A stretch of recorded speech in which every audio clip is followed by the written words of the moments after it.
안녕하세요. 저는 이혼이 결정된 지 반년의 시간이 막 지난 30대 직장인입니다. 제가 이혼 당사자여서 그런 걸까요? 유독 주변에 이혼이나 부부 사이에 파경을 맞았다는 사람들을 보면 관심을 기울이게 됩니다. 그런데 웃긴 건요. 아무리 주변을 둘러봐도 저처럼 인간적으로 배신당하고 이혼한 경우는 진짜 드물더라고요. 오늘 그 얘기를 들려드리려고 합니다. 아직 이혼의 여파가 가시지 않다 보니 감정적일 수도 있고 제 입장에서 이야기를 하는 부분이 많을 수는 있을 것 같습니다. 왜 흔히들 하는 말이 이혼은 어느 한쪽의 잘못은 아니다. 양쪽 부부 말을 다 들어봐야 한다잖아요. 그래도 자신 있게 말씀드릴 수 있는 건 이혼의 이유는 제가 아닌 전 남편에게 있었다는 겁니다. 저는 남자라는 동물을 잘 몰랐던 것 같아요. 모든 남자가 그렇다고 일반화시키는 건 아닙니다만 남자는 확실히 여자보다는 유혹에 약한 동물인 건 맞는 것 같습니다. 미리 말씀드리자면 제가 결혼한 지 2년도 안 돼서 이혼을 한 건 남편의 배신 때문이었습니다. 아직 아이가 없었고 한창 아이 문제로 소갈이를 한 데다 막 직장을 죄취업해 정신없는 와중이었는데 남편이 딴짓을 하고 있었다는 사실을 알게 돼서 충격이 꽤나 컸었죠. 남편의 음흉한 속내를 알고 나서 결혼한 걸 얼마나 후회했는지 모릅니다. 물론 저의 선택이었으니 이혼이라는 선택지 뒤에 책임도 전부 저의 책임이라 생각하고 있습니다. 사실 저는 그다지 결혼에 대한 절실함이 없다가 제가 부모님 세대분들이 생각하는 기준에서 결혼을 좀 늦게 한 편이기도 합니다. 사실 요즘 세상에는 늦은 나이도 아니죠. 그저 부모님 세대에서 봤을 때는 언제 결혼해서 언제 애 낳을 거냐 걱정하시는 나이일 뿐입니다. 33 나이에 저보다 1살 많은 남편과 결혼했고 저는 그리 늦은 나이라고 생각하지는 않았습니다. 하지만 왜 아시죠? 꼭 추석이니 설이니 명절에 친척들 모이면 친척들이 결혼하라고 한마디씩 하는 거요. 아마 30 중후반 나이 때 시집 안 간 여자들이 제 이런 말을 들으면 공감되지 않을까 싶네요. 그런데 저 그런 소리 듣는다고 해서 급하게 아무 남자랑 결혼할 수는 없는 노릇 아닌가요? 하지만 31살 넘어가면서 유독 부모님 결혼 재촉이 심해졌는데 친정아빠 통해 소개받은 사람이 바로 전 남편이었습니다. 제가 사실 자연스러운 만남을 추구하는 편이고 살짝 운명론자이기도 한데요. 친정 부모님은 철없는 소리 하지 말라며 목마른 사람이 우물을 파야 한다고 하시며 여러 선자리를 주선해 주셨는데요. 참 무수하게 제가 퇴짜를 놓기도 했고 남자 쪽에서 제가 너무 대가 세다고 퇴짜를 맞기도 했습니다. 제가 그리 높은 사람도 아니고 우리 부모님도 평범한 사람이면 된다고 하셨어요. 세상에서 제일 힘든 게 평범한 거라잖니. 돈 많은 사위를 바라지도 않거니와 특출한 능력 있는 사람 바라지도 않아. 그냥 너 많이 아껴주고 사랑해주는 남자랑 결혼하면 되는 건데 그런 짝짝이가 이렇게 힘든 거야? 엄마, 그게 제일 어려운 거야. 스펙 좋은 사람이랑 조건 맞춰서 결혼하는 게 더 쉽겠다. 조건 보고 나간 선자리에서 너 싫다는 남자도 있으니 그게 문제지. 남자들은 아무리 돈이 많아도 여자 나이랑 외모가 중요한가 봐. 아무튼 너도 여기서 더 늦으면 선자리도 더 이상 안 들어올 판이니까 적당한 사람이면 딱 3번이라도 좀 만나봐. 응? 내가 너 결혼은 필수 조건이 아니라고 했지만 그렇다고 정말 이렇게 결혼에 관심 없을 줄은 몰랐어. 얘 정아야. 그래도 엄마는 네가 좋은 사람 만나 가정 이루는 건 보고 싶어. 노력이라도 좀 해봐. 나도 이만저만 하면 엄마 말대로 하고 싶지. 그렇다고 아무나 만날 수는 없잖아, 엄마. 제가 30 중반이 가까워지는 나이가 되니 부모님은 눈, 코, 입 달린 남자면 일단 데려오기라도 해보라고 하셨습니다. 그러다가 아빠가 정말 신망하는 회사 직원 통해 소개를 받게 되었는데 그 사람은 뭐랄까 잘생긴 외모도 외모지만 왜 이제껏 애인 없이 솔로일까 의심이 갈 만큼 젠틀하고 다정한 사람이었습니다. 이런 남자가 왜 여태 결혼을 안 했지 싶을 만큼 완벽했어요. 저도 이제껏 등 떠밀려 나간 자리에서와는 다르게 눈이 번쩍 뜨여 있는 느낌을 받았달까요? 늦게 배운 도둑질 무섭다고 하더니 왠지 그 사람과는 모든 게 쉽더라고요. 제가 적극적으로 나오기보다는 남자 쪽에서 결혼하자고 나오니 일이 더 빨리 진행되기도 했고 부모님은 특히 남편을 마음에 들어 하셨습니다. 사실 집안으로 보자면 비교할 수준도 못 됐어요.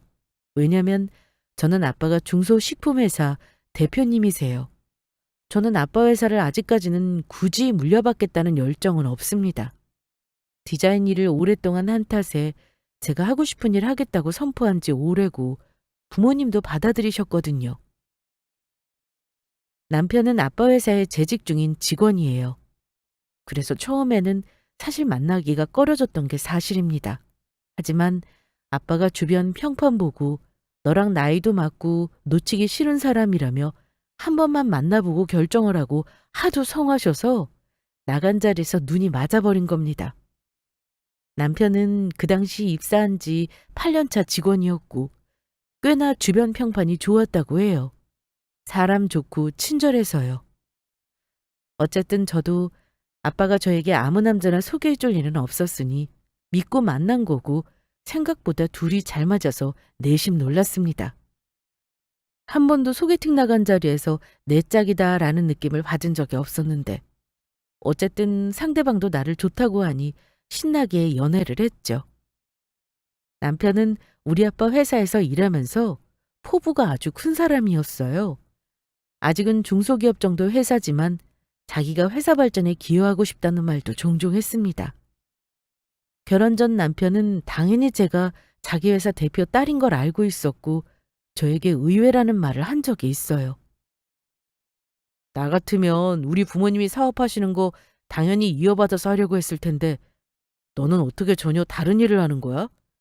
아예 아버지 사업은 관심이 없어 보여. 그럼 나중에 처제가 물려받는 건가? 우리 집은 아들 없이 딸만 둘에다 제가 장녀였기 때문에 아빠 회사 경영을 궁금해했습니다. 제가 아빠 회사 일에 욕심내지 않는 것도 신기해했고요. 회사가 뭐 꼭 부모 자식 간 세습 체제로 돌아가라는 법 있어? 전문 경영인한테 인수인계해도 되는 거야. 우리 아빠도 처음에는 나한테 일 가르치려고 부단히 노력하시긴 했어. 근데 적성이 아니고 내가 만약 아빠 반의 반도 못 따라가면 회사에 너무 피해를 주는 거잖아. 또 모르지. 나 결혼하면 사위한테는 좀 욕심이 있으실지? 와, 진짜 그럴 수도 있겠다. 내가 사실 장인어른 회사에서 벌써 10년 다 돼가잖아. 회사 돌아가는 사정도 빠삭하고 나만큼 아는 사람 몇 없을걸? 내가 진짜 열심히 해야겠네. 그래도 내가 너랑 결혼하면 가족이지 남은 아니니까 말이야. 하긴 우리 아빠도 생판 남보다는 사위한테 사장자리 물려주는 걸 바라실지도 모르겠다. 그래서 나한테 계속 결혼 재촉하시는 건가? 암튼 우리 아빠 회사 위해서 열심히 한다니까 나는 든든하고 좋네. 우리 아빠도 나랑 같은 생각이실 거야. 결혼 과정이 우여곡절 아예 없었던 건 아닙니다. 남편은 부모님이 지방에서 농사짓는 촌부셨어요. 삼남 이녀 중 막내라 부모님 부양의 부담은 없었지만 그렇다고 부모님 도움을 받을 만한 형편은 아니었습니다. 그래서 솔직히 말해 우리 부모님 도움을 좀 많이 받았어요. 저는 진작에 제 명의 집에서 독립해 살았기 때문에 신혼살림은 제 명의 집에서 차리게 되었고 저도 그렇고 남편도 형식 같은 거 싫어해서 정말 간소하게 결혼했습니다. 절차는 간소했지만 아빠가 결혼식 날 식장만큼은 양보할 수 없다고 하셨어요. 부모님이 그동안 뿌린 게 있으니 당연하다고 생각했고 아빠가 결혼식 비용 지원해 주시고 시댁 식구들과 일간 친척들 타고 올라올 버스까지 대절해 보내주셨습니다. 그렇게 서울 꽤나 좋은 호텔에서 다른 건 몰라도 결혼식 하나만은 정말 부모님 소원대로 근사하게 했습니다. 그렇게 결혼했는데 어쩜 둘 다 나이가 있다 보니까 양가에서 너무 아이를 바라시는 거예요. 저는 한창 일할 때였고 제가 하는 디자인 쪽 일이 밤낮이 바뀌는 일도 많고 일이 좀 몰아치는 편이라 스트레스도 많습니다. 그러다 보니 2세 계획에 집중하기가 어려웠어요. 남편은 저에게 당분간 일을 쉬라는 말을 했습니다. 지금 우리가 돈이 급한 것도 아니잖아. 나이 먹어서 떼놓치면 나중에 후회할 수도 있어. 당신 회사 그만두고 이제 좀 쉬는 게 어때? 아예 그만두는 게 아니고 우리 아이 생길 때까지만. 어때? 나도 직장 생활 10년 넘게 하다 보니 점점 힘들긴 했는데 우리 일이 밤샘도 많고 해서 체력적으로 좀 힘들었거든. 그럼 나 일 잠시 그만두고 당신만 믿고 쉬어도 되는 거야? 당연하지. 내 월급만으로 우리 충분히 먹고 살고도 남아. 당신은 잘 모르겠지만 내가 나름 능력 있잖아. 장인어른이 나 얼마나 신임하시는지 알아?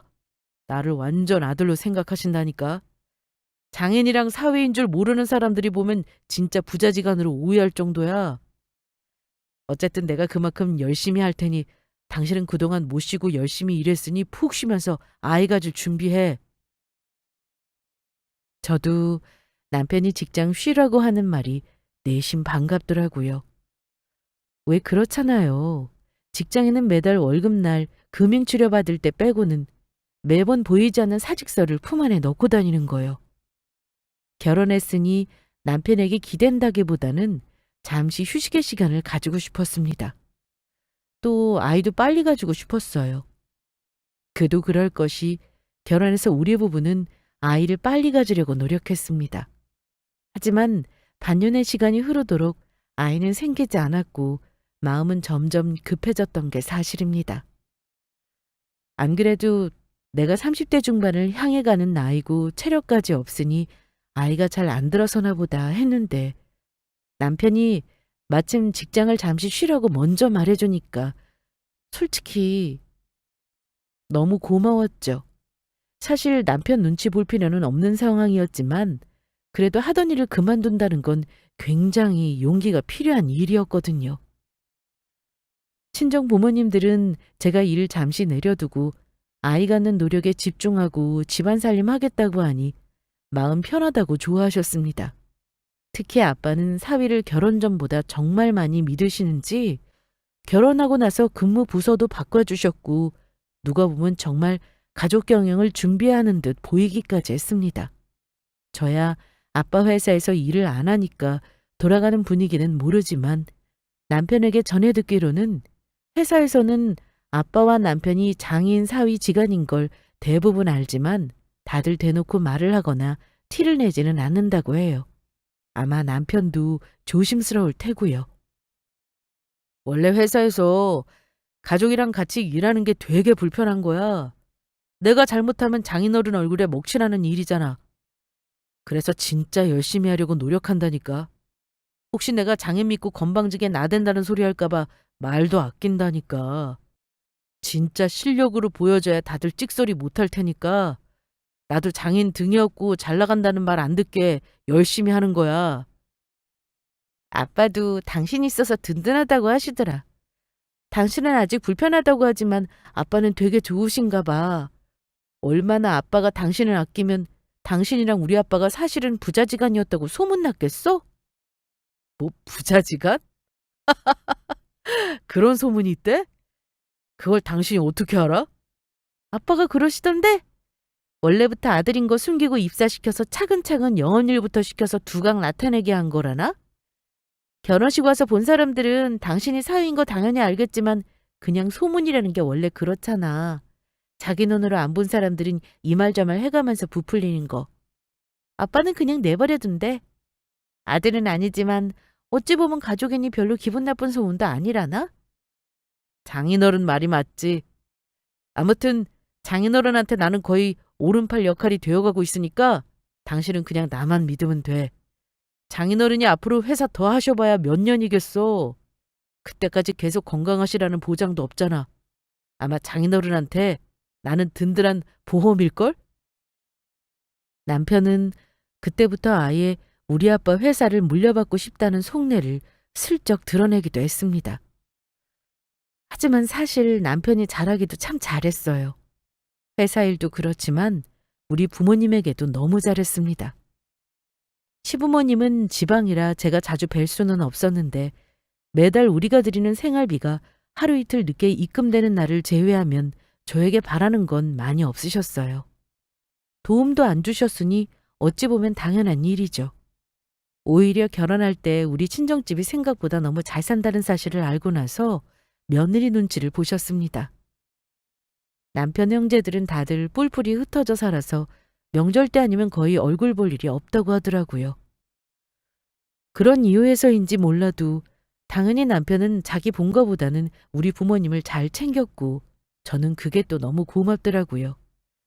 주변에서 시집가 아이 낳고 사는 친구들은 저한테 늦게 시집 가더니 이러려고 그랬냐면서 부러워합니다. 자기 남편은 절대 맞벌이 그만두지 못하게 한다나요? 무조건 아이 대학 갈 때까지는 돈 같이 벌어야 한다고 힘들어서 때려친다고 하면 참고 하라는 말부터 한대요.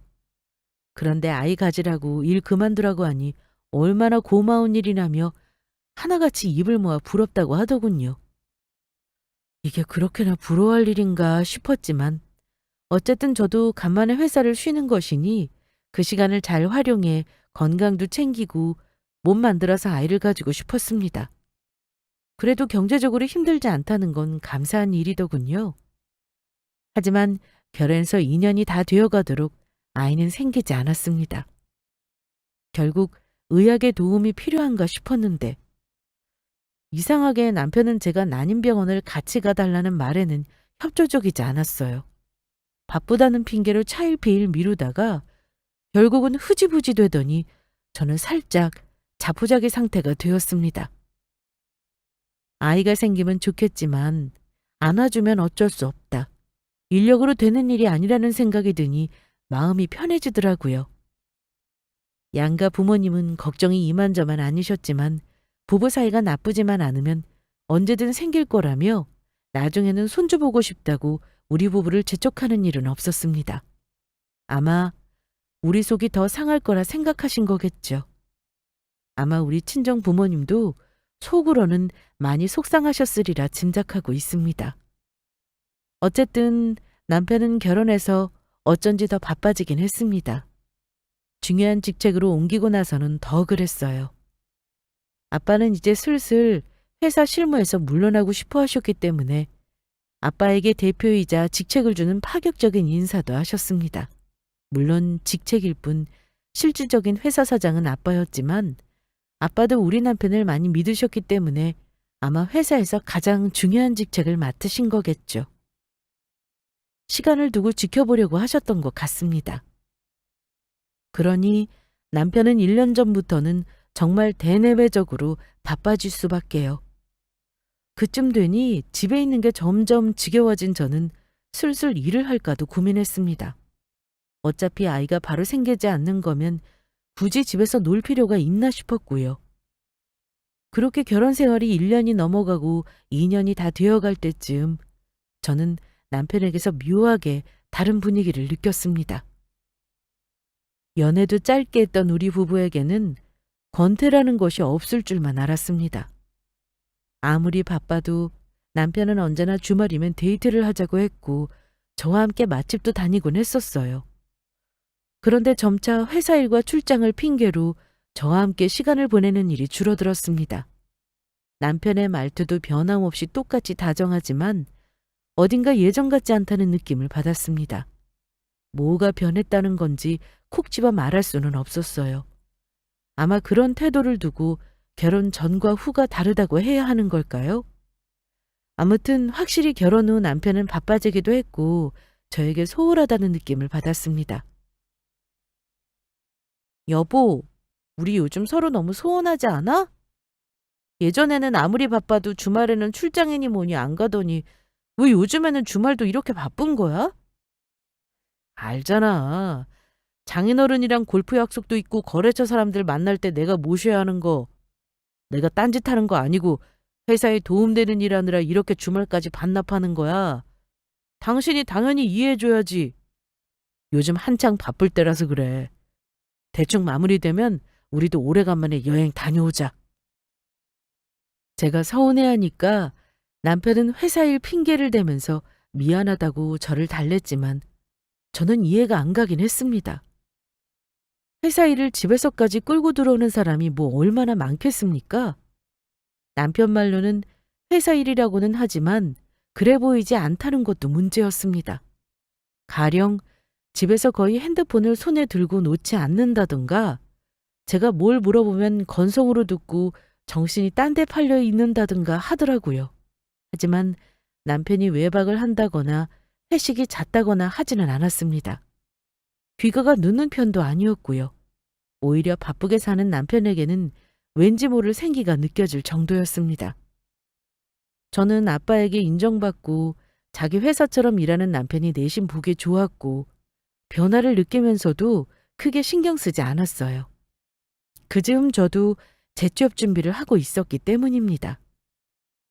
솔직히 말하면 저는 아이가 생각대로 들어서지 않는 것에 스트레스를 받긴 했어요. 겉으로는 순리대로 되겠죠 라고 했지만 마음고생한 건 맞아요. 친정이야 그렇다 쳐도 시댁은 워낙 촌어른들이라 결혼하면 아이를 낳아야 며느리돌이를 하는 거라며 명절에 만나기만 하면 아이 얘기를 했고요. 남편 형이나 누나들은 다들 일찍 결혼한 탓도 있지만 아이 가는 문제 때문에 속 썩은 사람은 없었다고 하면서 저에게 문제가 있다고 혀를 차신 적도 있습니다. 그래서 시댁에 갈 때마다 불편했어요. 저에게는 아무래도 핑계가 필요했고 그래서 재취업을 하기로 마음먹었습니다. 회사 몇 군데에 이력서와 포트폴리오를 넣고 연락을 기다리고 있었고 마침 괜찮은 곳에서 경력직으로 저를 채용해 같이 일해보고 싶다는 곳이 있었어요. 그래서 저도 생각보다 재취업에 성공했고 직장 생활을 다시 시작했습니다. 그러다 보니 남편과 저는 저녁 시간이나 아침 시간에 잠깐씩 얼굴 보는 일 말고는 대화도 많이 줄어들게 되었죠. 어쨌든 다들 맞벌이 부부들 이렇게 살잖아요.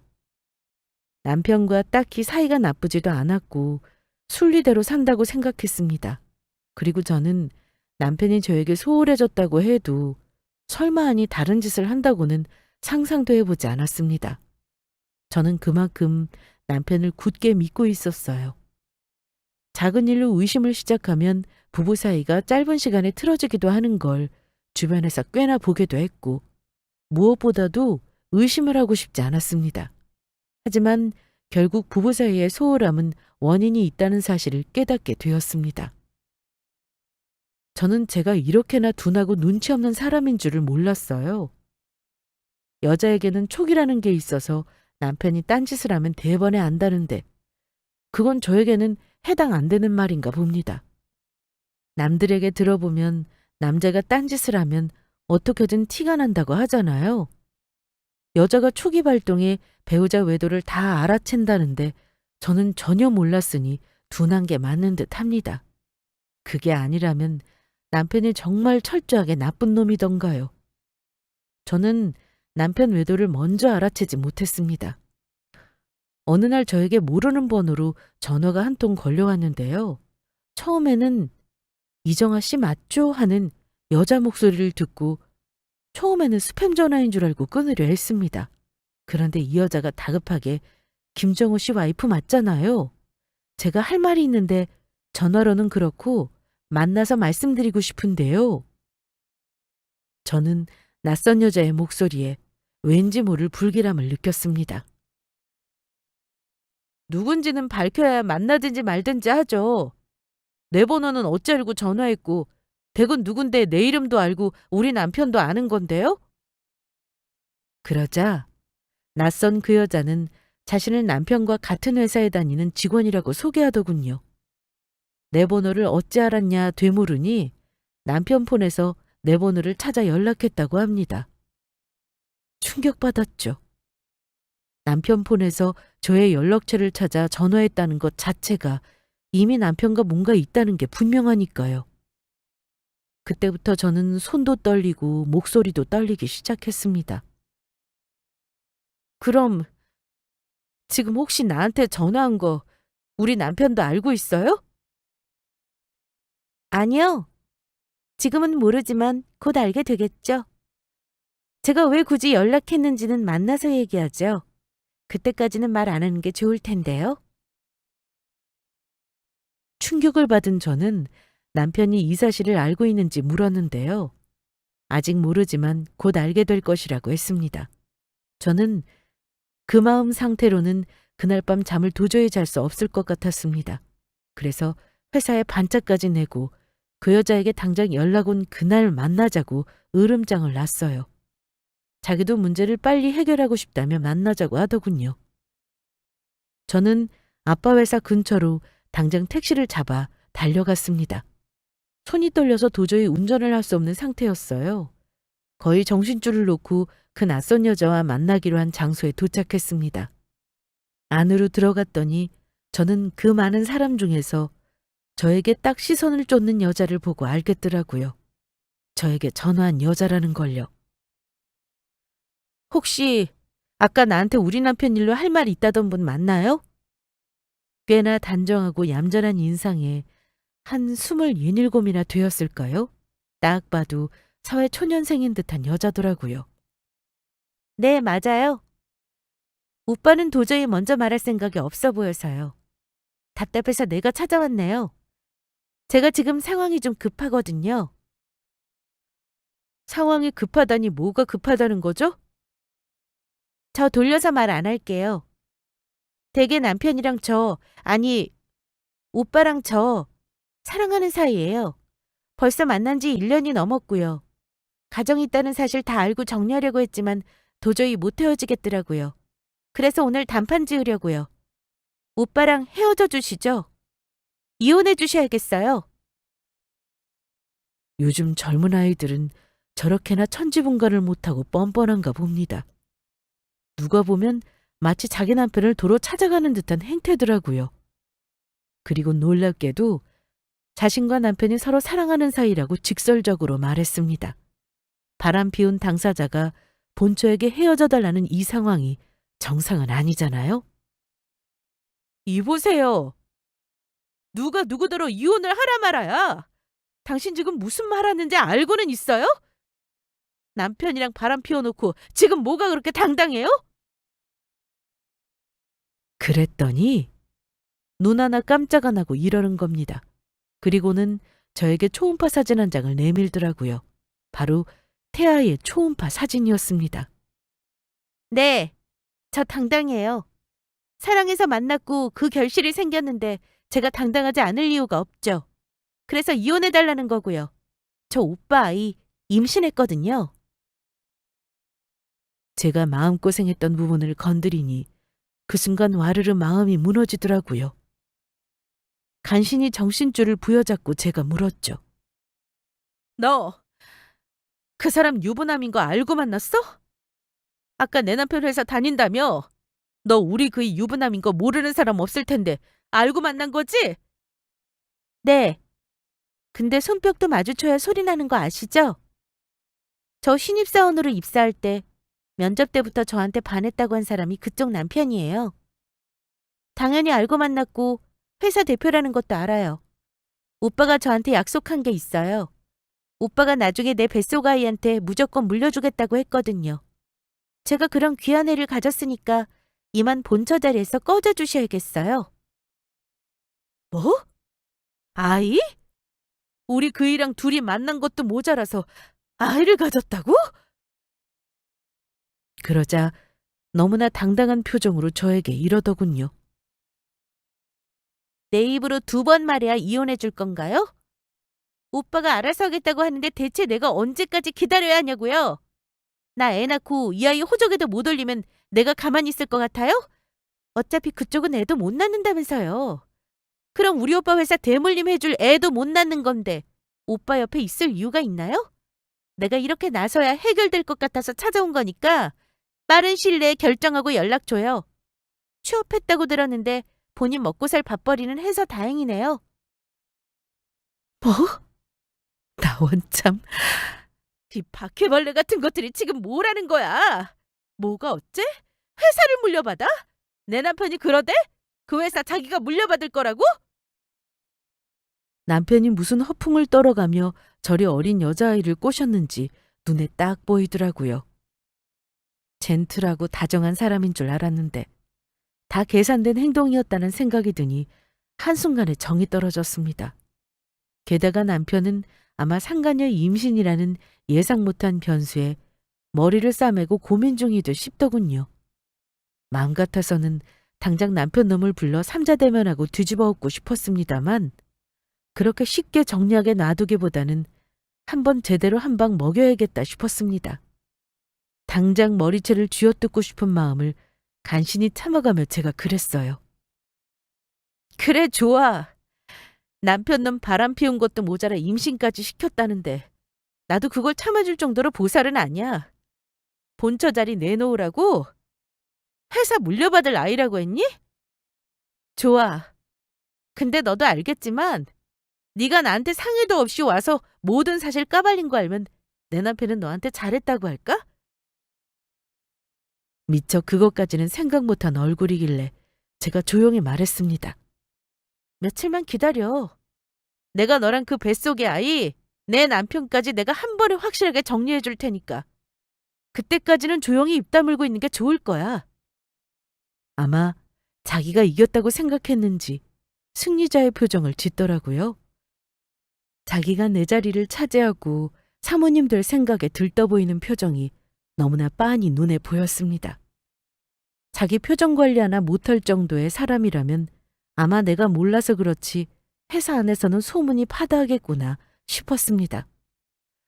등잔 밑이 어둡다고 우리 친정아빠는 몰랐겠지만요. 아마 남편을 허울 좋은 대표 자리에 앉혀놓고 회사에 매일 출근하지 않으셨기 때문에 모르셨을 수도 있습니다. 그런 소문이 있었다면 분명 우리 아빠는 절대 가만히 있지 않았을 뿐이거든요. 그날 평소와 마찬가지로 퇴근해 저에게 오늘 하루 일과를 묻는 남편 얼굴을 보는 제 마음은 지옥 같았습니다. 너무 평안해 보이는 그 얼굴이 죽도록 미웠어요. 이 미친 년놈들을 어찌 박살을 낼까 고민한 저는 그 인간들이 자기가 물려받을 회사라고 뻥을 친 아빠 회사에서 끝을 내주고 싶었습니다. 며칠 동안 이혼 준비하는 일은 사실 어려웠어요. 변호사 상담을 받았더니 저에게 소송이 가능하다고 하더라고요. 상간녀와의 대화는 이미 녹음했고 그년이 남편이 유부남이라는 걸 알고 만났다고 자기 입으로 말한 건 확실한 증거라고 했습니다. 그래서 저는 이혼 소송과 상간녀 소송을 진행하기로 이미 염두에 두고 있었습니다. 아빠 회사에 찾아가 그 자리에서 남편 외도 사실을 까발리면 그 인간은 어떤 반응일지 예상해 봤어요. 아마 저에게 싹싹 빌 모습이 눈에 보이더라고요.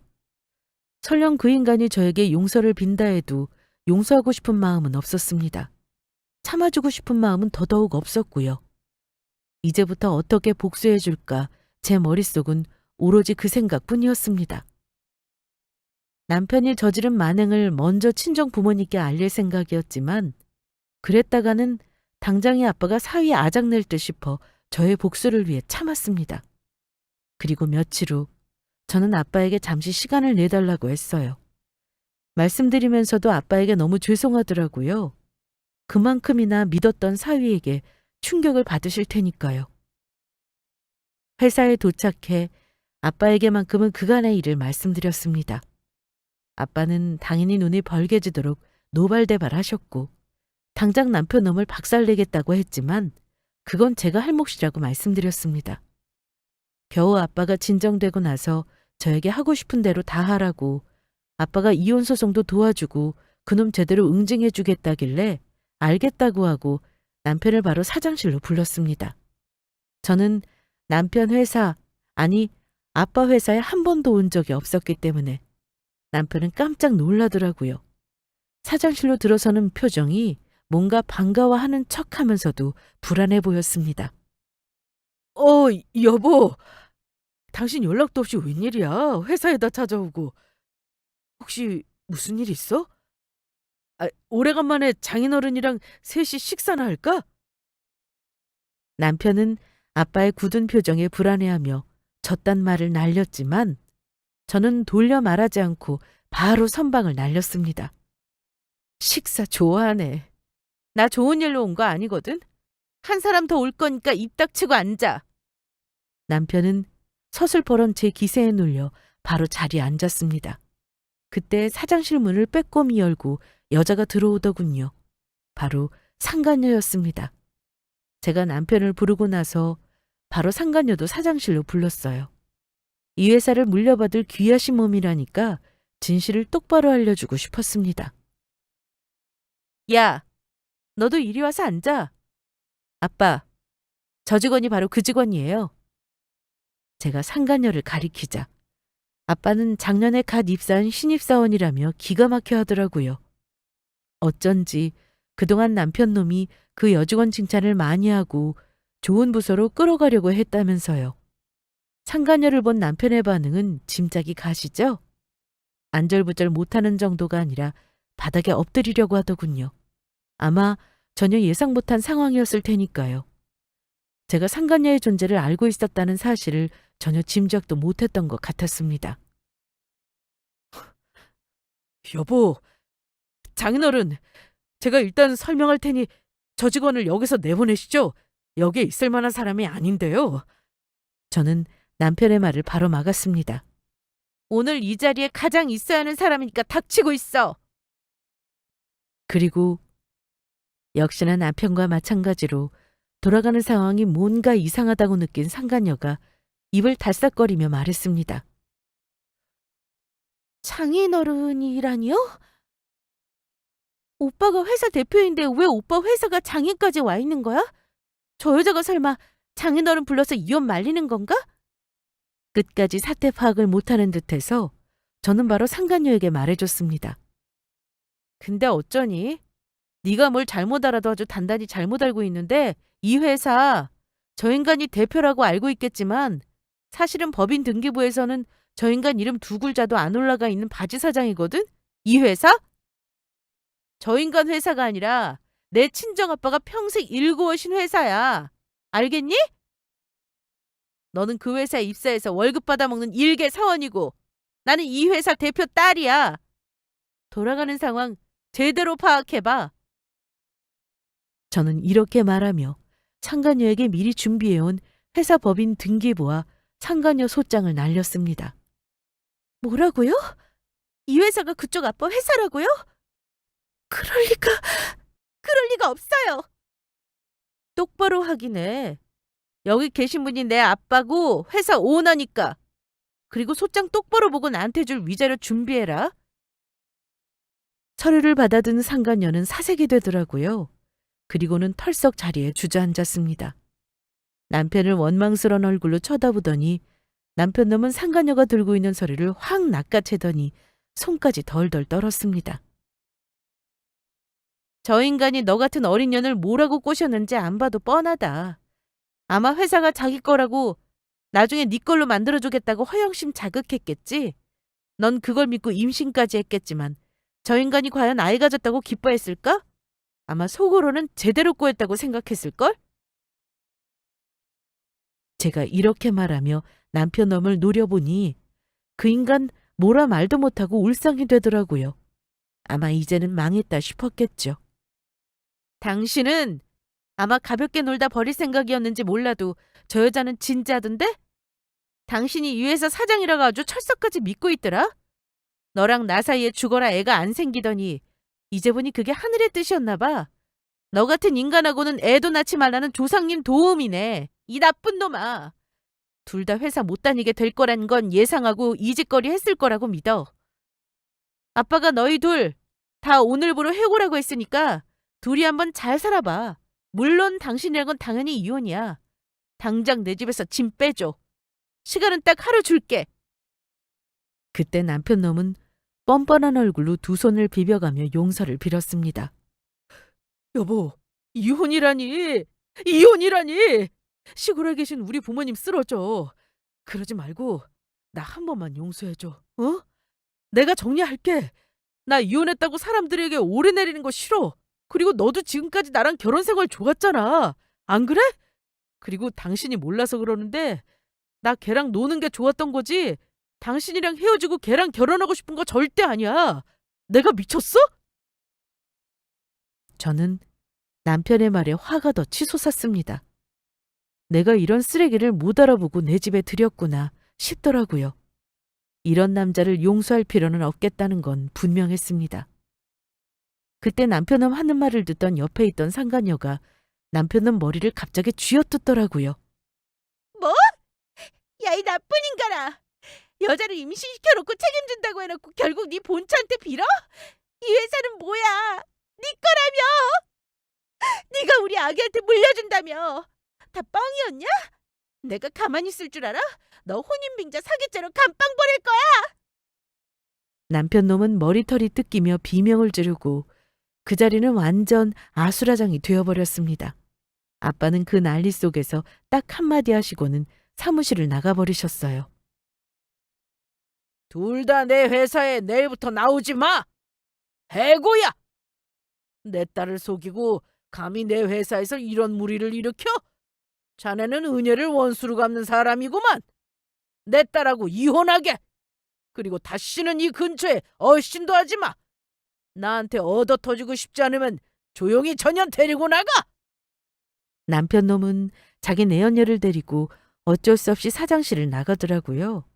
아마 그날 회사 안에 소문이 파다했을 겁니다.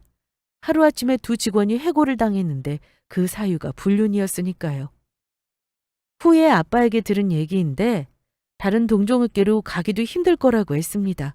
아빠가 블랙리스트 알려주듯 동종업계 소식통으로 이미 남편과 그년 신상을 알렸다고 하시더라고요. 아마 어디 지방에 나가서 엉뚱한 일하고 먹고 살아야 될 거라고 하는데 속이 다 시원했습니다. 그 후 저는 이혼소송과 상간녀 소송을 같이 진행했어요. 남편에게는 위자료 4천만 원과 상간녀에게는 1,500의 위자료를 받고 정리했습니다.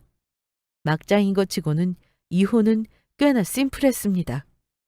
협의 이혼이 빨랐겠지만 저는 그 인간을 애먹일 때까지 애먹이고 싶어서 소송을 했는데 후회는 없습니다. 듣자니까 애가 졌다는 상간녀는 낙태를 했다고 하더라고요. 그리고 남편과도 정리했다나요? 하긴 허영심 있는 년이 아무것도 없이 쫓겨난 전남편 놈 옆에 있을 리가 없죠. 어쨌든 아기는 지은 죄가 없는데 한 생명에게 그리 지은 죄를 또 어찌 받을지. 분명 그 인간들 죄값을 톡톡히 치를 거라 생각합니다. 그 이후로도 전 남편은 저에게 가끔 전화를 걸었지만 저는 한 번도 전화를 받은 적이 없어요. 전 남편 놈이 더 처절하게 망가지기 원하냐고 물으신다면 이제는 관심 없다고 말하고 싶네요. 그딴 인간에게 내 복수심으로 감정을 낭비하는 것도 싫더라고요. 어쨌든 시간은 흘러갈 거고 제가 받은 상처도 언젠가는 흐려질 테니 그때까지는 제 일 열심히 하면서 그냥 살아가려고 합니다. 제가 누군가를 또 만나 또 결혼을 하게 될지 아닐지는 몰라요. 하지만 한 가지는 확실합니다. 혼자인 지금이 이혼 전보다 행복하다는 사실이요. 그러니까 혹여 남편 외도를 참는 분이 계신다면 자신을 위해 절대로 참지 말라고 조언하고 싶습니다. 제일 소중한 건 나이지 참아가며 가정 지켜봐야 아무 소용없다고 말입니다.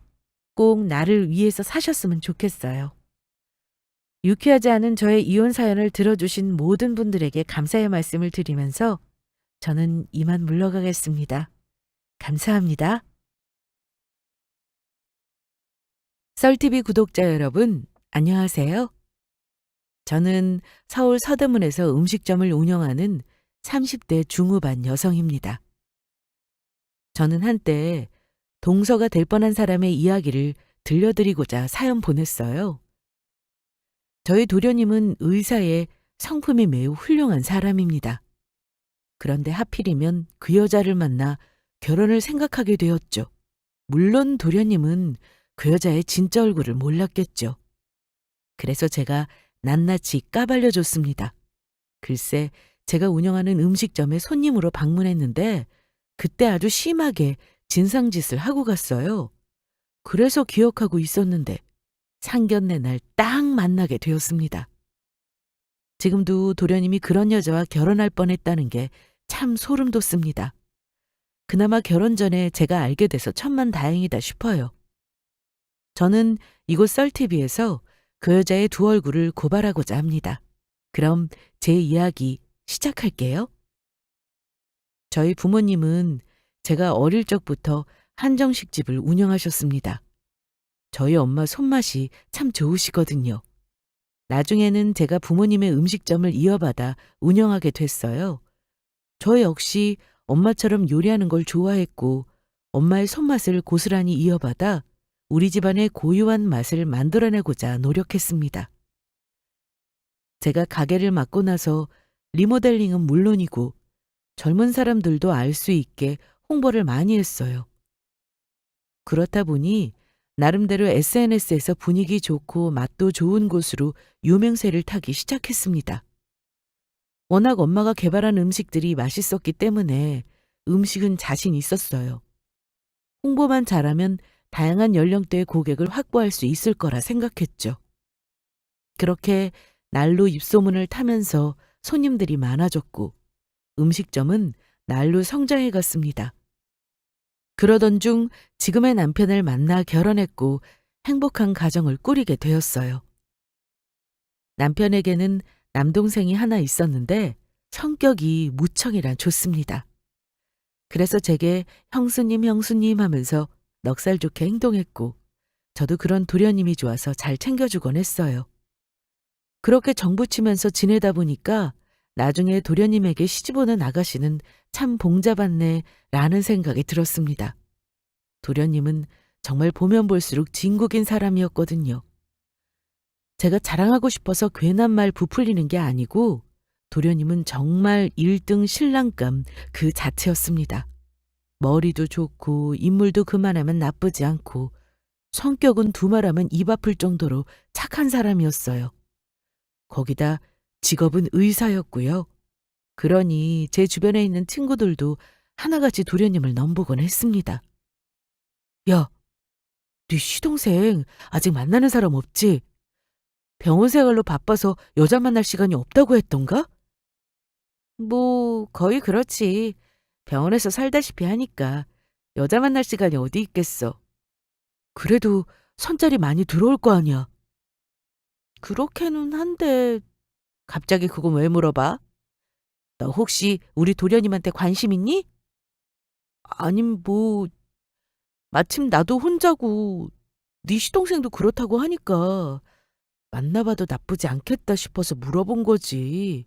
어머, 얘가 지금 무슨 소리 하는 거야? 내가 말했지? 우리 도련님은 안 된다고. 어딜 넘봐? 야, 너 진짜 너무한다. 내가 뭐 어떻다고 그렇게 질색을 하니? 나 네 하나뿐인 친구야. 소개해준다고 뭐 큰일 나는 것도 아닌데 그래? 그러니까 안 된다는 거야. 내가 너무 널 잘 알아서. 내가 뭐 어때서? 이만하면 나쁘지 않지? 그러지 말고 자리 좀 만들어줘. 나랑 네 시동생은 은근히 어울린다니까? 그건 네 생각이고. 우리 도련님은 절대 안 돼. 그러니까 꿈 깨셔. 주변에 시집 못 간 친구들도 그렇고 제가 아는 지인들도 하나같이 시동생 이야기를 하면서 소개 좀 해주면 안 되겠냐고 했습니다. 그 정도로 시동생이 정말 괜찮은 사람이었거든요. 그러나 아무리 그들이 원한다고 한들 저를 넘어설 수는 없었습니다. 다른 사람도 아니고 도련님이잖아요. 도련님은 내가 지킨다 라는 마음으로 철저히 방어했어요. 저와 시동생은 사이가 참 좋았고 서로 잘 챙겨주며 지내다 보니까 어느 순간 시동생이 아닌 제 친동생이라 생각하며 지냈습니다. 그렇기 때문에 시동생처럼 사람 좋고 성품이 훌륭한 사람과 부부의 연을 맺었으면 했어요. 이건 저뿐만 아니라 저희 어머님도 마찬가지였습니다. 하루빨리 도련님이 좋은 짝을 만나 결혼하기를 원하셨지만 그렇다고 재촉하지는 않으셨어요. 신중하게 좋은 사람을 골라서 붙여주려고 노력하셨죠. 그러던 어느 날 어머님께서는 괜찮은 맞선 자리를 잡았다며 도련님에게 시간 좀 비우라고 하셨습니다. 그러자 도련님께서는 바쁘다며 이런저런 핑계를 대며 맞선을 피하더군요.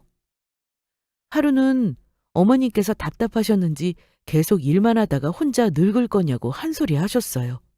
그러자 도련님은 만나고 있는 사람이 있다며 깜짝 놀랄 이야기를 꺼냈습니다. 사실 저 만나는 사람 있어요. 뭐? 그게 정말이니? 아니 그걸 왜 이제 말해?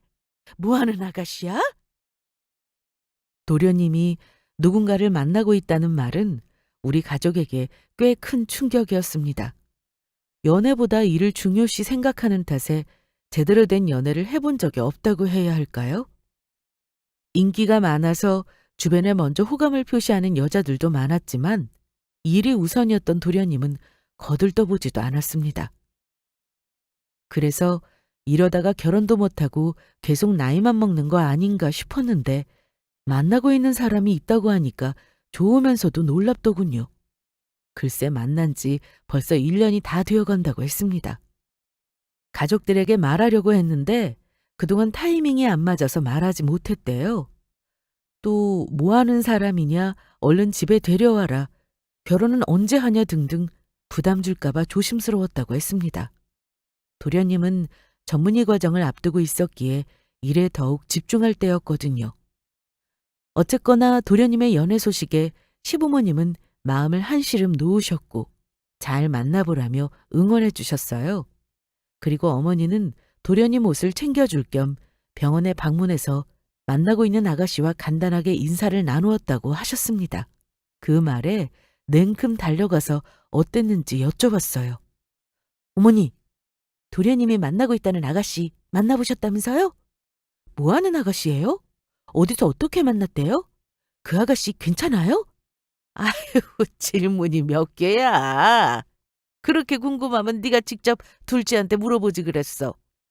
도련님 일하느라 바쁘잖아요. 잠잘 시간도 부족한데 괜히 시간 뺏는 것 같아서 그러죠. 어디서 어떻게 만난 사람이래요? 병원에서 일하는 사람이래요? 그럼 같은 의사? 같은 의사는 아니고 간호사래. 아, 간호사구나. 그래서 어때요? 짧게 봐서 모르겠지만 첫인상은 괜찮았어. 둘이 잘 어울리기도 했고 무엇보다 아가씨가 참한 게 나쁘지 않더구나. 어머님은 크게 티내지 않으셨지만 어느 정도 만족한 듯한 미소를 지으셨습니다. 그 모습을 보니 도련님이 만나고 있다는 아가씨가 참 괜찮은 사람이구나 안심되더라고요. 도련님은 그 아가씨와 결혼을 전제로 만나고 있다고 했고 언제 한번 집으로 데리고 오겠다고 했습니다. 저한테 미리 잘 좀 봐달라고 부탁하길래 걱정하지 말라고 했어요. 어머님이 만족해 하실 정도면 보나마나 좋은 사람이라고 생각했기 때문입니다. 무엇보다 도련님한테 그렇게 잘한다고 하길래 만나기 전부터 정이 가더라고요. 어쨌거나 하루빨리 예비 동서 만날 날을 기대하게 되었습니다. 그렇게 2달이 흘렀고 예비 동서가 결혼 허락 받으러 시댁에 인사드리러 온다는 소식을 듣게 되었어요. 어떤 사람인지 직접 눈으로 보고 싶었는데 드디어 만나게 되는구나 싶어서 잔뜩 기대하고 있는데 세상에나. 하필이면 이때 제가 허리 디스크가 터지는 바람에 병원 신세를 져야 했습니다. 그래서 결국 예비 동서의 얼굴을 보지 못했죠. 저 없이 혼자 시댁에 방문한 남편에게 어땠는지 물어보자 어머님과 같은 반응이었습니다. 그래서 예비 동서는 어때? 괜찮던데 엄마 말씀처럼 참하더라. 동생한테도 잘하고. 어머 그래? 다행이네. 당신 눈에도 그렇게 보였다면 정말 괜찮은 사람인가 보다. 나는 다른 거 다 떠나서 우리 도련님한테 잘하기만 하면 돼. 두 사람의 모습을 내 눈으로 직접 봤어야 하는 건데. 하필 이렇게 중요한 때 아프고 이게 뭐야. 나중에 상견례장에서 보면 되지. 자, 이거 동생이 당신 가져다 주라더라. 직접 오고 싶은데 너무 바빠서 올 시간이 없다고 미안하대. 세상에, 내가 좋아하는 과일이네. 이거 엄청 비쌀 텐데. 도련님한테 미안해서 어떡해? 안 그래도 바쁠 텐데 나 먹이려고 과일까지 챙겨주고. 그렇게 감동이야? 누가 보면 내 동생이 아니라 당신 동생인 줄 알겠어. 몰랐어? 당신 동생 아니고 내 동생이야. 도련님도 당신보다 내가 더 좋대. 병원 일로 정신없이 바쁠 텐데 아픈 저를 챙겨주는 착한 우리 도련님. 예비동서를 환하게 맞이해주지 못한 게 문득 미안했습니다. 직접 제 눈으로 보고 싶었지만 그러지 못한 게 너무도 안타깝더군요. 그래도 상견례 때 볼 수 있으니 그때까지 아무 문제 없도록 회복에 전념 먹어자 했어요.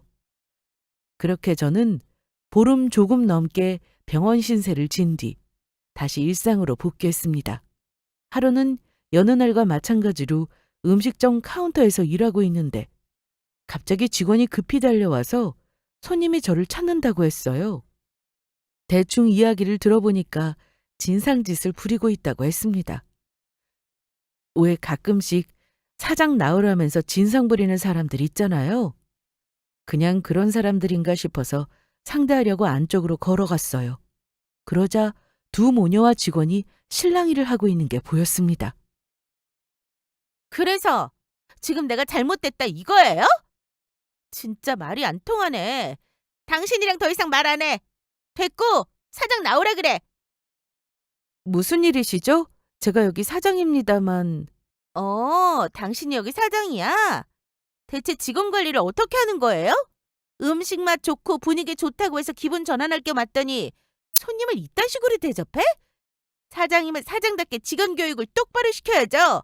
손님은 왕이다. 몰라요? 우선 불쾌하게 해드린 점 사과드리겠습니다. 제가 급히 오느라 자세한 이야기 듣지 못했습니다. 죄송하지만 어느 부분이 만족스럽지 않았는지 여쭤봐도 될까요? 음식도 형편없고 서비스까지 아주 바닥이에요. 엄마랑 저 예민해서 아무거나 못 먹어요. 여기가 맛집으로 하도 유명하다길래 궁금해서 와본 건데 사람이 못 먹는 걸 주면 어쩌자는 거예요? 입맛에 안 맞은 게 있었나요? 보면 몰라요? 이 갈비찜 때문에 엄마가 힘들어하시잖아요. 이거 사람 먹는 음식 맞아요? 맵다고 다 맛있는 거 아니에요. 사람이 먹을 수 있는 정도로만 해야죠. 대체 여기다 뭘 집어넣길래 엄마가 죽을 듯이 매워하시냐고요. 그래서 조금 따졌더니 주문대로 준비한 거라면서 오히려 날 이상한 사람 취급을 하고 있고, 그러니 내가 이 소란을 피우지. 여자 손님이 가리킨 건 저희 집에서 가장 잘 나가는 메뉴인 갈비찜이었습니다. 저는 어떻게 된 상황이냐는 표정으로 직원을 쳐다봤습니다. 그러자 직원은 억울하다는 얼굴로 이렇게 말했어요. 주문하시기 전에 갈비찜 몇 개에 대해서 충분히 안내해드렸습니다. 매운 걸 잘 못 드신다고 하셔서 맵지 않은 간장 양념을 추천해드렸어요. 그런데 살짝 매콤한 걸 드시고 싶다고 하셔서 제일 약한 단계로 준비해드린 건데 매워서 못 먹겠다고 사장님 불러달라고 하셔서. 저희 직원 말이 다 사실인가요? 네, 그게 왜요? 사전에 안내했으니까 당신들은 조금의 잘못도 없다 이거예요? 덜 맵던 많이 맵던 손님이 맵다면 매운 거지 뭔 말이 많아. 그래서 저희 직원이 맵지 않은 간장 양념을 추천해드렸으나 손님분께서는 살짝 매운 걸 희망하셔서 그에 맞게 준비해드린 것 같은데요. 그래서 뭐 어쩌라고요? 이건 뭐 직원이나 사장이나 둘 다 말귀를 똑같이 못 알아먹네. 이게 어디를 봐서 알맞게 준비한 거예요? 손님인 우리가 매워서 도저히 못 먹겠는데. 손님, 우선 진정하시고요. 저희는 사람이 못 먹을 정도의 음식을 만들지 않습니다. 맵기를 조절하는 것 또한 건강상에 무리가 되지 않게 맛있게 매운 정도로만 만들고 있고요. 식품상에도 전혀 이상 없습니다. 그래도 먹기 힘들 정도로 많이 매우셨다고 하니 갈비찜은 결제 금액에서 제외하도록 하겠습니다. 아니요? 그렇게는 못하겠는데요? 제외할 거면 다 제외해줘요. 난 음식값 1원도 한 장 못 내겠어요. 기분 좋게 식사로 왔는데 형편없는 음식에 서비스까지. 우리 기분이 다 망쳤잖아요. 보상하셔야죠. 참으로 말도 안 되는 억지였습니다. 음식점 운영하면서 말도 안 되는 진상 고객들 많이 상대해 봤어요. 그런데 이 여자는 제가 그동안 만난 진상들과 차원이 달랐습니다. 진상 중에 진상이라고 해야 할까요? 매운 걸 못 먹는다고 해서 안 매운 간장 양념을 추천했는데 본인들이 살짝 매콤한 걸 먹고 싶다길래 그에 맞게 낮은 단계의 맵기로 준비해 줬더니 왜 이렇게 맵냐고 성질내는 게 정상인가요? 솔직히 우리 쪽에서 사과할 이유도 없고 음식값을 안 받을 이유도 없지만 괜한 소용돌이에 휘말리고 싶지 않았습니다. 오랜 진상들을 상대하며 얻은 교훈이라고 해야 할까요? 이런 사람들은 아무리 잘 설명해도 본인들이 뭘 잘못했는지 몰라요. 아예 말이 안 통합니다. 그러니 떠드는 제 입만 아프고 나중에 속 터지는 건 결국 저예요. 똥이 무서워서 피하나요? 더러워서 피하지. 그래서 이런 진상들은 계속 상대하기보다는 그냥 무시하는 게 상책입니다. 성질난다고 괜히 상대해봤자 저만 우스워질 뿐이에요. 제가 크게 돈에 연연하는 사람도 아니고 음식값 한 번 안 받는다고 큰일 나는 것도 아니기 때문에 그렇게 해주겠다고 했습니다. 그러자 그 여자는 본인이 왕이라도 되는 양 기세등등한 표정으로 말했어요. 이제야 말이 조금 통하시네. 하긴 괜히 손님 자극하면 좋은 꼴 못 봐요. 장사라는 게 그렇잖아요? 음식 맛보다 서비스와 소문이 더 중요한 거. 뭐 식사하러 왔다가 제대로 기분 상했지만 결국 잘 대처하니까 앞으로 이런 일 없길 바라면서 충고 하나만 할게요. 장사 이렇게 하지 마세요. 직원들한테 손님은 왕이다라는 인식을 강하게 심어주시라고요. 그래야 이 많은 손님을 계속 유지하지 않겠어요?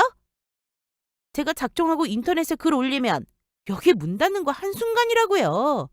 손님이 맵다면 군말 없이 죄송하다, 메뉴 취소시켜드리겠다 이렇게 말하는 게 기본이라고요. 사장님은 어느 정도 말이 통하지만 여기 있는 직원들은 하나같이 꽝이네요. 앞으로 장사 잘하시려면 직원 관리 철저하게 하셔야겠어요. 아, 그리고 여기 있는 음식들 전부 포장해 주세요. 어차피 버려질 건데 아깝잖아요?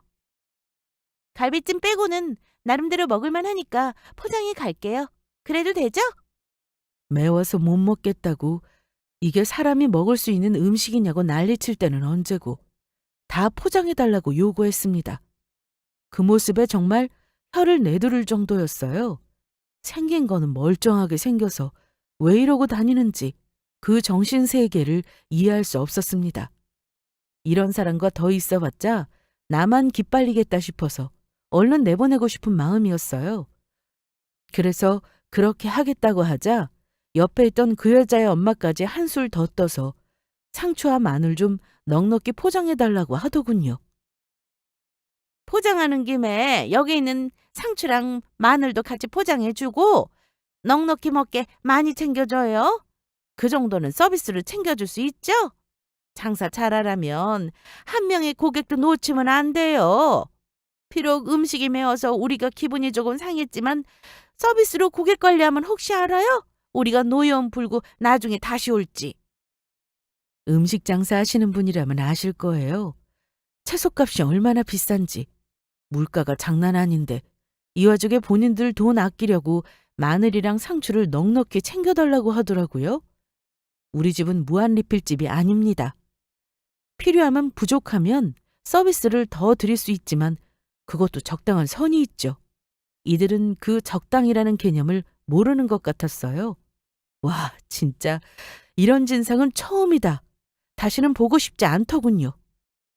그래서 이딴 고객을 내가 미쳤다고 확보하냐라는 생각을 심어주고 싶었어요.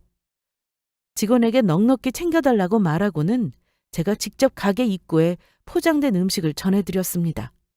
그러고는 마음에 안 들면 앞으로 오지 말라는 말을 아주 좋게 포장해서 전했어요.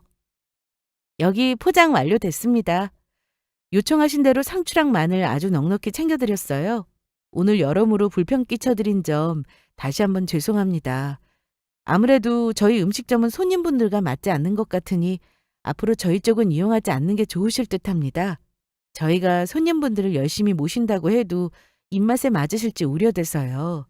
입맛에 맞게 대접해드리지 못하게 돼서 정말 안타까울 따름입니다. 그럼 조심히 가세요. 제 말을 들은 두 모녀는 순간적으로 발끈하더니 앞으로 오지 말라는 거냐면서 너희가 뭔데 손님을 가려봤냐 마냐 난리를 치기 시작했습니다. 우리를 만족시키지 못했으면 앞으로 열심히 노력해서 발전할 생각을 해야지 어디서 이용하지 말란 말을 하냐며 손님 알기를 우습게 한다고 또 시작하려고 하더군요. 그래서 저희가 해드릴 수 있는 건 여기까지라며 죄송하다는 말과 함께 정중히 앞으로 모시고 문을 닫아버렸어요. 계속 소란스럽게 하면 경찰을 부를 생각이었지만 다행히 잔뜩 열만 내다가 가버렸습니다. 그러고는 마지막으로 이렇게 말하더군요. 손님 대접을 이딴 식으로 하고도 너희들이 무사할 것 같아? 내가 너희들 가만히 안 둘 거야. 우리한테 한 짓 인터넷에 다 까발릴 거라고. 어디 한번 별점 테러로 고생 좀 해봐라. 너희 같은 것들은 손님이 뚝 끊겨야 정신 차리지. 별 맛도 없더구만. 잘난 줄 알아. 엄마 가자. 인터넷에 우리 음식점에 관해 다 까발리겠다. 별점 테러하겠다. 별의별 악담을 다 퍼붓고 사라졌습니다. 한바탕 폭풍이 휩쓸고 지나간 것 같더군요. 저는 우선 직원들에게 이번 일로 속상해할 것 없다고 저 사람들이 잘못한 거지 우리는 조금도 잘못한 게 없다며 다독였어요. 또한 앞으로 저 손님이 예약하고자 하면 받지 말라고 음식도 판매하지 말라며 블랙리스트에 올려버렸습니다. 다른 시각으로 손님을 가려받는다고 뭐라 할 수도 있겠죠. 하지만 욕을 먹을지언정 저는 가려받고자 했습니다. 안 그러면 저와 제 소중한 직원들만 곤욕을 치르니까요. 그뿐인가요? 좋게 식사하고 있는 다른 손님들에게도 불편을 끼칠 수 있잖아요. 다수를 위해 포기할 건 포기해야 한다고 생각했습니다. 어쨌거나 두 모녀의 얼굴을 똑똑히 기억해뒀으니 앞으로 또 오면 정중히 돌려보낼 생각이었습니다. 그렇게 진상 고객으로 한바탕 소동이 일어난 뒤 보름이 흘렀어요. 예정된 도련님의 상견례 날 저는 남편과 함께 약속된 한정식 집으로 향했습니다. 예비 동서와 만날 날을 손꼽아 기다렸는데 어떤 사람일까 너무도 긴장되고 기대되더군요. 잔뜩 설레는 마음으로 시부모님과 자리에 앉아 예비 동서를 기다렸습니다. 그리고 잠시 후 도련님과 함께 예비 동서와 예비 사돈 어른께서 룸으로 들어오셨죠. 드디어 마주한 예비 동서의 얼굴. 저는 그들의 등장과 함께 경악을 금치 못했습니다. 어머님, 아버님, 그동안 잘 지내셨어요? 세상 단정한 차림으로 조신하게 인사하는 예비 동서. 그 사람은 놀랍게도 제가 아는 얼굴이었습니다. 누구냐고요? 네, 맞아요. 여러분이 생각하는 그 사람. 보름 전 저희 음식점에서 진상을 펼쳤던 바로 그 여자였어요. 그 여자는 정말 놀랍게도 그때와 다른 모습, 다른 얼굴을 하고 있었어요. 심지어 말투까지도요. 그리고 그 여자의 옆에는 상추와 마늘을 넉넉히 달라던 엄마도 서 있었습니다. 도련님 상견례장에서 진상모녀를 만나게 될 줄은 상상도 못했어요. 표정 관리가 안 될 만큼 엄청난 충격에 빠져 있었습니다. 두 모녀는 저를 알아보지 못하고 시부모님과 인사를 주고받은 다음에 우리 부부와 인사를 나누게 되었는데 그때 저를 보던 예비 동서와 예비 동서의 엄마는 주춤하면서 표정이 살짝 굳더군요. 둘이 이제야 저를 알아보는 듯 했습니다. 결혼 이야기를 나누며 식사하는 내내 음식이 코로 들어가는지 입으로 들어가는지 모를 정도로 혼이 쏙 빠져 있었습니다. 그렇게 기대하고 기대하던 만남이었는데 도련님이 만나고 있다는 사람이 누구일까? 너무도 설레는 마음으로 왔는데 이런 사람이라니. 좌절감과 함께 이 일을 어떻게 하면 좋을지 머릿속이 새하얘졌어요. 아무것도 모르는 시부모님과 도련님의 얼굴을 보며 이 결혼을 막아야 하나 말아야 하나 고민됐습니다. 도련님이 많이 좋아하는 눈치여서 더 갈등됐던 것 같아요. 제대로 식사도 못하고 무슨 말을 나누는지 귀에 들어오지도 않았습니다. 머릿속이 시끄러우니까 속도 안 좋은 듯 했어요. 디저트를 먹는 중에 잠시 화장실에 다녀오겠다며 일어섰습니다. 화장실에서 홀로 손을 씻으며 어쩌면 좋을지 계속 생각하고 있는데 누군가 화장실 안으로 들어왔어요. 무슨 생각을 그렇게 골똘히 하세요? 이야기 좀 하고 싶어서 따라왔어요. 드릴 말씀이 있거든요. 화장실 안으로 들어와 제게 말을 건넨 사람은 다름 아닌 도련님의 여자친구였습니다. 아니, 그 진상 손님이었죠. 그녀는 제게 진상 부렸던 때와 달리 너무도 공손하고 참한 얼굴로 제게 말을 건넸습니다. 나한테 뭐 할 말 있나요? 우리 사이에 정리해야 할 문제가 있잖아요. 우선 이거부터 받으세요. 도련님의 여자친구는 지갑에서 10,000원짜리 지폐를 몇 장 꺼내더니 제게 받으라며 건넸습니다. 저는 건네는 돈을 받지 않고 물끄러미 쳐다보며 지금 나랑 뭐 하자는 거냐고 물었어요. 그러자 제게 그때 안 낸 음식값을 지불하겠다고 했습니다. 그때 포장해간 음식값이에요. 받으세요. 봉투는 미처 준비를 못했어요. 죄송해요. 이걸 갑자기 왜 주는 건데요? 1원 한 장도 못 낸다고 할 때는 언제고? 그때는 제가 죄송했어요. 제가 너무 감정적으로 군 것 같더라고요. 안 그래도 집에 돌아와서 곰곰이 생각해보니까 그렇게 할 정도는 아니었는데 내가 너무 심하게 굴었구나 싶었어요. 조만간 찾아뵙고 음식값 전하면서 사과드려야지 했는데 이렇게 여기서 뵐 줄 몰랐네요. 세상 좁다는 말이 괜히 있는 게 아닌가 봐요. 여기서 이렇게 뵐 줄 알았으면 진작 찾아뵙고 인사드릴 걸. 바쁘다는 핑계로 미뤘더니 이제야 드리네요. 그리고 그날 일로 혹시라도 저를 오해하실까 봐 말씀드리는데 저 그렇게 개념 없는 사람 아니에요. 그때는 제가 정말 정신이 어떻게 됐었나 봐요. 사전에 맵다고 안내받았는데 제가 그냥 해달라고 했거든요. 사실 병원 일로 스트레스를 하도 많이 받아서 저도 모르게 신경이 날카로워져 있었나 봐요. 그래서 안 좋은 모습을 보여드렸네요. 정말 죄송해요, 형님. 형님이요? 네, 이제 결혼하면 저한테 형님 되시잖아요. 빨리 친해질 겸 미리 형님이라고 부르려고요. 형님도 편하게 동서라고 부르세요. 우리 앞으로 좋은 형님 동서 사이로 잘 지내봐요, 형님. 아, 그리고 음식점에서 있었던 일은 비밀로 해주세요. 제가 이렇게 잘못했다고 사과드렸고 앞으로 자주 얼굴도 보고 지낼 사이인데 그냥 없었던 일로 잊어주시면 안 될까요? 제가 앞으로 깍듯하게 잘 모실게요. 그러니 지난 일은 다 잊어주세요, 형님.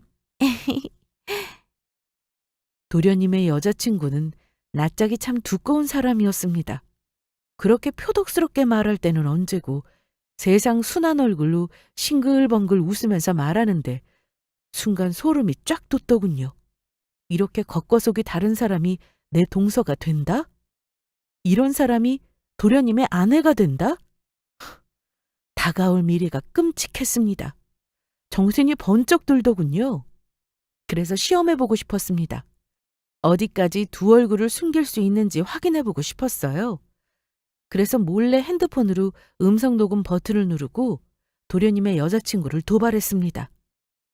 아직 결혼도 안 했는데 형님 소리 잘하네. 넉살이 좋은 건가 뻔뻔한 건가. 미안하지만 수연 씨, 나는 그냥 이름 부를게요. 아니 그렇잖아요. 식장 들어가기 전까지는 모르는 거라고. 혹시 알아요? 둘이 파혼할지? 무슨 소리세요, 형님? 혹시 우리 둘이 헤어지기를 바라시는 건 아니죠? 그날 일 아직 마음에 담아두시나 보다. 제가 죄송하다고 이렇게 사과드렸잖아요. 음식값도 드리고요. 그럼 제가 미안한 마음 더 담아서 드릴게요. 여기요, 형님. 도련님의 여자친구는 지갑에서 50,000원짜리 지폐 한 장을 꺼내더니 제게 건넸습니다. 저는 조금도 받을 생각이 없는데 말이죠. 수연 씨, 사람을 되게 이상하게 만드네요. 내가 이 50,000원 더 받자고 이러는 것 같아요? 그때 우리 가게 와서 봤을 거 아니에요. 손님 많은 거. 나 돈 잘 벌어요. 그래서 돈에 아쉬움 같은 거 없고 욕심도 없어요. 에이, 왜 그러세요, 형님. 그러지 말고 받아주세요. 아까도 말씀드렸잖아요. 따로 가게 찾아가서 드리려고 했다니까요. 그날 이후 내가 왜 그랬을까 어찌나 반성하고 후회했는지 몰라요. 집에 가서 엄마랑 포장한 음식도 맛있게 먹었는데 제대로 된 값을 지불해야죠. 그날 일은 다시 한번 사과드려요. 자, 받으세요. 도련님의 여자친구는 제 손에 돈을 억지로 끼우려고 했고 저는 그걸 거부했습니다. 그러자 점점 손에 힘이 들어가더니 제 손을 거칠게 잡아당기기 시작했어요. 저는 그 손을 뿌리치려고 했고 실랑이 끝에 지폐가 바닥으로 떨어졌습니다. 그 순간 도련님의 여자친구의 눈빛이 싹 변하더니 표독스러운 표정으로 말했어요. 받아! 받으라고! 왜 안 맞는다는 건데? 앞으로 얼굴 보고 지낼 사이인데 좋게 좋게 넘어가면 좋잖아! 왜? 그깟 일로 나랑 원수라도 지려고? 설마 우리 결혼 깰 생각은 아니죠? 형님, 내가 말했잖아요. 그때는 내가 제정신이 아니었다니까? 업무 스트레스 그거 무시 못해요. 얼마나 힘들었으면 순하디 순한 내가 그렇게 신경질적으로 변했겠냐고? 그냥 눈 감고 너그럽게 이해해주면 될 일이에요. 안 그래요, 형님? 그건 수연 씨 생각이죠. 사과가 어디 하는 사람 마음이에요? 받는 사람 마음이지? 아무리 내가 사장이라도 업무로 인한 스트레스가 뭔지 다 이해해요. 나도 한때는 직장인이었으니까. 그런데 아무리 너그럽게 생각하려고 해도 도저히 이해가 안 돼서요. 일이 힘들어서 신경이 예민해졌다고 해도 그 정도로 진상짓하기 쉽지 않거든요. 내가 진짜 음식점 하면서 별의별 진상을 다 상대해봤지만 수연 씨가 역대급이에요. 매운 걸 못 먹는다고 해서 간장 양념을 추천했더니 살짝 매콤하게 먹고 싶다고 하고 그래서 제일 낮은 단계 맵기로 준비해줬더니 왜 이렇게 맵냐고 사장 나오라며 고래고래 소리 지른 사람. 손님은 왕이라면서 무조건 고개 조아리고 사과해야 한다는 사람. 그거 수연 씨잖아요. 세상에 그런 진상이 어디 있어요. 그뿐인가? 매운 음식 결제 금액에서 제외해준다고 했더니 당당하게 전체를 다 취소시켜달라고 했잖아요. 사람이 못 먹는 걸 만들었다고 기분 나빠하면서 1원 한 장 내기 싫다고 했던 것 같은데. 그래놓고 남은 음식은 전부 포장해달라고 하고. 아, 수연 씨 어머님은 한술 더 떠서 마늘이랑 상추까지 넉넉히 넣어달라고 했죠? 수연 씨가 생각하기에 이게 정상적으로 보여요? 아무리 일로 스트레스 받았다고 이렇게까지 진상짓 할 수 있겠냐고요? 괜히 거짓말하지 말아요. 수연 씨만 더 발가벗겨질 뿐이니까. 스트레스는 핑계고 그냥 그 모습이 수연 씨 본래의 모습인 거잖아요.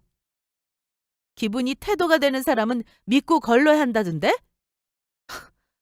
그래서 뭘 어쩔 생각인데요? 기어이 문제를 만들겠다. 뭐 이건가요? 네, 그래 보려고요. 솔직히 조금 고민됐어요. 도련님이 많이 좋아하는 눈치던데 그냥 입 닫고 이 결혼을 축하해줘야 하나 하고. 그런데 아무리 생각해도 안 되겠더라고요. 우리 도련님 나한테는 친동생이나 마찬가지예요. 동생이 두 얼굴인 사람하고 결혼하는 걸 가만히 지켜볼 누나가 어디 있겠어요? 그동안 본래의 모습을 숨기고 어머님과 도련님을 속였는지 몰라도 나한테는 어림도 없어요. 수연 씨와 수연 씨의 엄마가 어떤 사람인지 내가 다 알아버렸는데 감출 수 있는 거로 생각해요? 이건 말도 안 되죠. 착한 우리 도련님이 너무 아깝잖아요. 수연 씨는 그날 가게 문을 나서면서 이렇게 소리쳤어요. 우리 가게 가만히 안 놔둘 거다. 별점 테러해서 망하는 꼴 볼 거다. 이런 심보를 가진 사람이 우리 도련님과 어울린다고 생각해요? 어머님은 수연 씨가 착하고 참한 아가씨인 것 같아서 마음에 들어 하셨어요. 그런데 그게 아니라면 어떻게 생각하실까요? 이 결혼 가능하겠어요? 보나마나 끝이에요. 그러니 날 원망하지 말고 성질 고약한 수연 씨 자신을 탓해요. 저는 이 말을 끝으로 모든 걸 폭로할 생각이었습니다. 도련님의 여자친구를 지나쳐 화장실 밖으로 나가려고 하자 저는 못 나가게 막아세우더니 협박하기 시작했어요. 본인 결혼 망치면 가만히 안 놔둘 거라면서 말도 안 되는 소리를 하기 시작했어요. 웃기지 마! 당신이 하는 말 믿어줄 것 같아? 내가 여태 얼마나 공들였는데 당신 하나 때문에 무너질 순 없어! 증거도 없는 말에 쉽게 흔들릴 만큼 우리 사이 그렇게 약하지 않아. 어디 한번 마음대로 떠들어봐. 그래봤자 이상한 사람 취급만 당할 뿐이니까. 이번 일로 동생처럼 생각하는 도련님과 등지고 싶은 건 아니겠지? 그러니 잘 생각하고 행동하세요, 형님. 이건 마지막 경고예요. 저한테 형님 대접 받을지 아니면 남보다 못한 대접 받을지 선택하세요. 똑똑하신 분이니까 현명한 선택할 거라고 믿어요. 그럼 먼저 나갈게요. 천천히 나오세요. 동서는 제가 녹음을 하고 있는 줄 모르고 요요히 화장실을 빠져나왔습니다. 도련님의 여자친구는 제게 잘 생각해보라며 경고했지만 저는 생각 하나 마나 이미 결론지었습니다. 저런 여자를 도련님의 곁에 둘 수는 없어요. 어떠한 것으로도 저를 협박할 수 없었습니다. 아무리 도련님이 많이 사랑하고 있다고 해도 실체를 알게 된다면 그동안 쌓아온 마음이 다 깨질 거라 생각했어요. 만약 그럴 일은 없지만 다 밝혔는데도 좋다고 결혼하겠다고 한다면 도시락 싸들고 다니면서 말릴 각오도 마쳤습니다. 저는 잘 녹음된 핸드폰을 가지고 다시 룸으로 돌아갔습니다. 그리고 모두 일어서려고 할 때 조심스레 입을 열었어요. 잠시만요. 어머님, 아버님과 도련님에게 전할 말이 있어요. 사실 상견례 전에 도련님 여자친구랑 만난 적이 있어요. 글쎄 제가 운영하는 음식점에 어머님하고 같이 손님으로 온 적이 있거든요. 그랬니? 난 여기서 처음 보는 줄 알았지. 어떻게 안 사돈 입맛에 맞으셨나 모르겠네요. 그래도 우리 큰애 솜씨가 나쁘지 않죠? 아유, 그럼요. 어찌나 맛있는지 제 입맛에 딱 맞았습니다. 아주 잘 먹었어요. 장모님 모시고 형수님이 운영하시는 음식점에 갔었구나. 그런데 왜 진작 말씀 안 하셨어요? 잠시 고민을 조금 했거든요. 아는 척을 해야 되나 말아야 하나. 사실 그때 일이 조금 있었어요. 수연 씨하고 수연 씨의 어머님하고 두 모녀가 제대로 진상짓을 했거든요. 그래서 아는 척을 하고 싶어도 못했어요. 도련님하고 어머님 아버님께서 충격받을까 봐요. 네? 아니, 예. 너 지금 뭐라고 한 거니? 진상짓이라니. 상견례 자리에서 이게 뭐 하는 짓이야? 아버님, 어머님, 상견례 자리에서 이런 말씀드려 정말 죄송해요. 그리고 도련님에게도 미안하고요. 하지만 어쩔 수 없었어요. 아무리 그래도 도련님이 이런 여자와 결혼하는 건 막아야 해요. 도련님하고 어머님, 아버님은 지금 수연 씨하고 수연 씨 어머님에게 속고 있는 거예요. 지금 하고 있는 얼굴을 두 사람의 진짜 얼굴이 아니에요. 대체 그게 무슨 소리야? 그만두지 못해? 여기가 어디라고 그런 버르장머리 없는 소리를 해? 아이고 사부인, 아이고 정말 죄송하게 됐습니다. 제가 며느리 교육을 잘못 시켰네요. 어떻게 사과를 드려야 할지. 형수님, 갑자기 왜 이러세요? 그날 무슨 일이라도 있었나요? 오빠, 그건 내가 이야기할게. 사실 그날 엄마랑 식사하러 갔어. 그런데 사람마다 입맛이 다 다르잖아. 우리 엄마 입맛이 조금 까다로우시거든. 그래서 솔직하게 음식에 관해서 이야기 나눴는데 형님께서 옆에서 지나가시다 들으신 모양이야. 엄마랑 내가 실수했지. 그냥 우리 둘이 자기 이야기 나눈 건데 그게 들릴 줄 몰랐거든. 아무리 입맛에 안 맞아도 그런 이야기는 나누는 게 아닌데. 죄송해요, 형님. 많이 속상하셨죠? 엄마랑 제가 실수한 건 인정해요. 그러니 저에 대한 노여움 푸세요.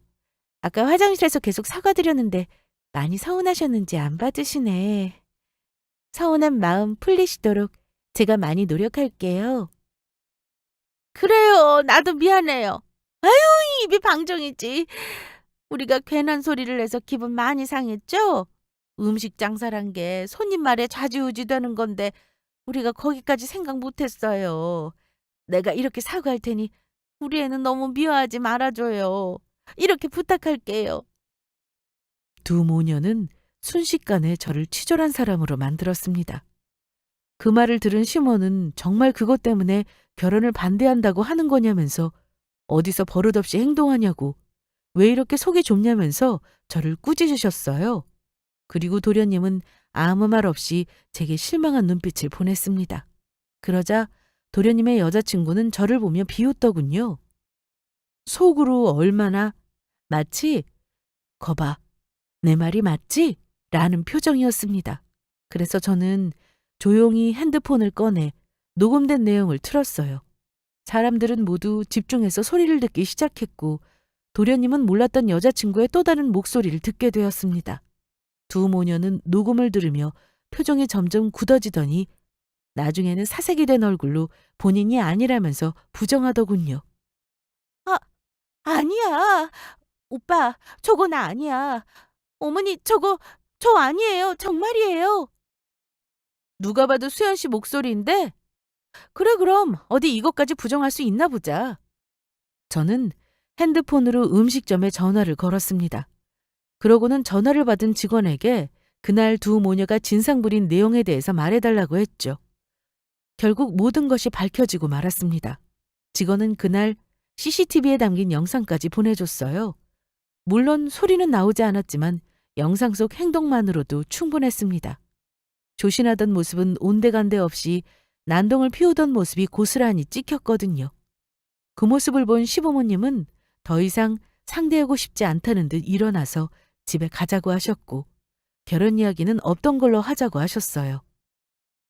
도련님은 조용히 일어나서 나가려고 하자 도련님의 여자친구는 급히 일어나서 붙잡았습니다.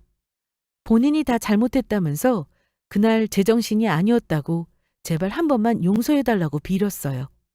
그러자 도련님은 지금 누구한테 사과하는 거냐면서 본인보다 무리하게 굴어서 피해를 입힌 형수님께 사과해야 하지 않냐고 하더군요. 그 말에 제 앞에 와서 무릎 꿇고 빌었습니다. 형님, 죄송해요. 제가 정말 잘못했어요. 그날 많이 속상하셨죠? 여러모로 피해 입힌 점 다 보상하겠습니다. 제가 어떻게 하면 될까요? 어떻게 하면 제 사과 받아주실 수 있을까요? 저 오빠 많이 사랑해요. 이렇게 헤어질 수 없어요. 제가 앞으로 잘할 테니까 제발 오빠한테 말 좀 잘해주세요. 다시 오빠 마음 돌려주세요. 네? 도련님의 여자친구는 세상 불쌍한 표정으로 제게 애원했습니다. 그러나 저는 들어줄 생각이 없었어요. 도련님은 겉과 속이 다른 사람은 질색이라며 갑질하면서 개념 없게 구는 행동이 너무 천박하다고 오만정이 다 떨어졌다면서 결혼은 없던 일로 하자고 했습니다. 그렇게 도련님은 파혼했어요. 이래서 사람은 항상 본인이 앉은 자리를 잘 확인해야 하는 법입니다. 세상 그렇게 넓지 않아요. 한 달이 걸치면 다 연결되어 있습니다. 그러니 본인의 행실을 뒤돌아보고 늘 조심해야 하는 겁니다. 이번 일로 저 역시 많은 교훈을 얻었어요. 도련님에게 괜히 나 때문에 파혼한 것 같아 미안하다고 사과했습니다. 그러나 도련님은 오히려 그런 여자와 헤어질 수 있게 해줘서 고맙다고 했어요. 어머님도 도련님의 인생을 구해준 거나 마찬가지라면서 저를 생명의 은인처럼 생각하십니다. 도련님은 다시 일에 전념하며 바쁜 일상을 보내고 있지만 언젠가는 정말 좋은 짝을 만나서 결혼하기를 바랄 뿐이에요. 주변에 좋은 사람이 있다면 도련님에게 꼭 소개해 줄 겁니다. 그럼 지금까지 저의 긴 사연 들어주셔서 감사합니다.